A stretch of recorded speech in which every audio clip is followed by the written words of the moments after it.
How do you prepare for a disaster? Animated characters and scenes appear as the narrator describes. Hurricanes, floods, fires, earthquakes, tornadoes, blizzards, pandemics, and even power outages.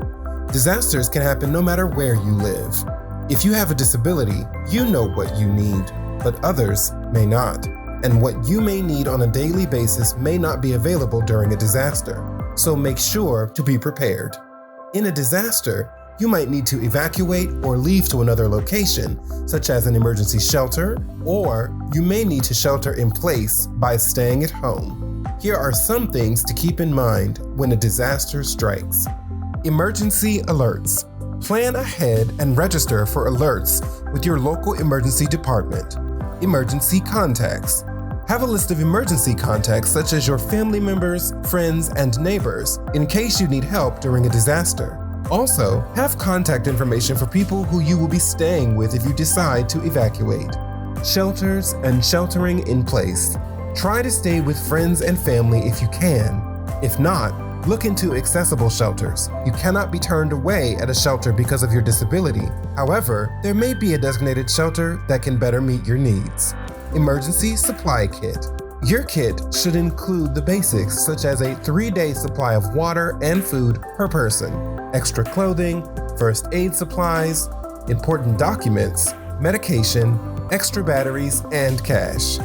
Caregiving services. Touch base with your caregivers to create a plan if your caregiver is not able to join you if you decide to evacuate.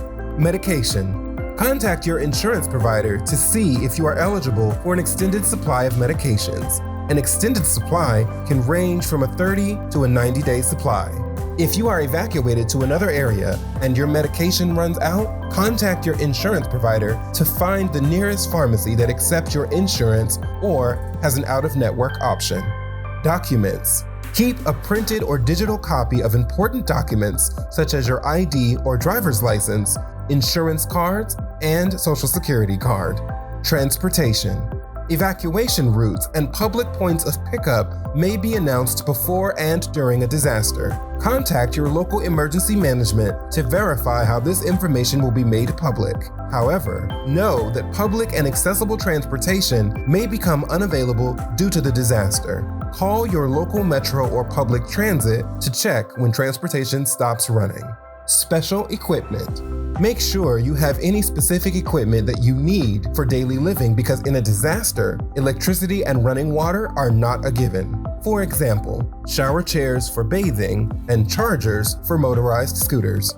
Service animals. If you have a service animal, make sure you have the supplies they need, like food and water. Returning home. Check to make sure it's safe to go home and that water and power are back on before returning. Apply for benefits. Lastly, apply for FEMA assistance to ensure an opportunity to address your housing, job, and any other needs. If you run into problems related to inaccessible shelters, or you feel you have been wrongfully denied disaster services or need resources to prepare for a disaster, contact your state's protection and advocacy organization, also called the P&A.